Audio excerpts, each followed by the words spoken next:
ede mpatlewe tapan obi jụrụ ezigbo ọgọ m nwoke emetụkwu owere ka isi ole maka ledi jera dị n'obia jụrụ oriakụ gị nwanyị ọma mara mma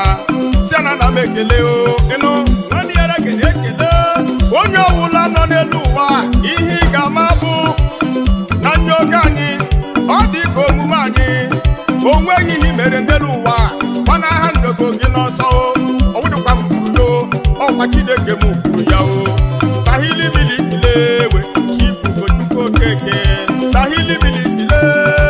ezigbo ndị ekpere azụ ndị ise tahili mili kodogwu onyeọma ọ gị nke o ruola ole ọkwa n'ezi m dị mara m egwu